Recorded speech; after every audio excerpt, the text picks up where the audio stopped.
नमस्कार मित्रांनो, आज आपण आलो आहोत उटीमधल्या एकदम खास अशा कर्नाटका गार्डन मध्ये. इथल्या फेमस हँगिंग ब्रिज वरती सफर तुम्हाला या व्हिडिओतून दाखवणार आहे. हा ब्रिज म्हणजे फक्त फोटो काढायची जागा नाही, तर संपूर्ण गार्डन मधून हवेत फिरल्यासारखं अनुभव देणारा जबरदस्त ॲडव्हेंचर पॉइंट आहे. इथे चहा बाग, फुलांचे गार्डन, पाण्याची कृत्रिम तळी, मिनी डॅम्स आणि खूप सुंदर लॉन्स अशा अनेक गोष्टी आहेत. पण या सगळ्यात जास्त लक्ष वेधून घेतो तो हा म्हणजे झुलता हँगिंग ब्रिज. या ब्रिजची लांबी साधारण 325 फूट आहे आणि तो 2 दऱ्यांना जोडतो. खाली चहाचे मळे आणि कृत्रिम तयार केलेलं पाणी दिसतं.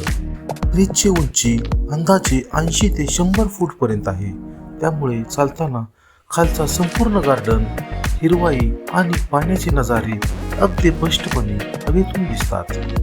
ब्रिजवर चालताना हलका थरार जाणवतो, कारण हा सस्पेन्शन ब्रिज असल्यामुळे प्रत्येक पावलागणिक हलका झोका जाणवतो.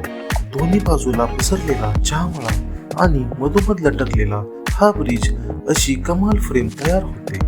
या ब्रिजवरून संपूर्ण गार्डनचं एरियल व्ह्यू मिळतो. थंड हवा, खाली पसरलेला हिरवा गालिचा आणि वरून चालत जाणारा हा मार्ग, अशा वातावरणात चालताना फोटोपेक्षा जास्त आठवण मनात कैद होते. गार्डनची देखभाल चांगली असल्यामुळे सुरक्षेच्या दृष्टीने सगळं व्यवस्थित आहे असं जाणवतं. तर हा होता उटीमधील कर्नाटक गार्डन मधल्या हँगिंग ब्रिजचा छोटासा प्रवास. तुम्हाला हा व्हिडिओ आवडला असेल तर चॅनलला सबस्क्राईब करा, व्हिडिओला लाईक करा, शेअर करा आणि कमेंट करा. चला तर पुढच्या अशा सुंदर ठिकाणाच्या सफरीत पुन्हा भेटू. तोपर्यंत नमस्कार.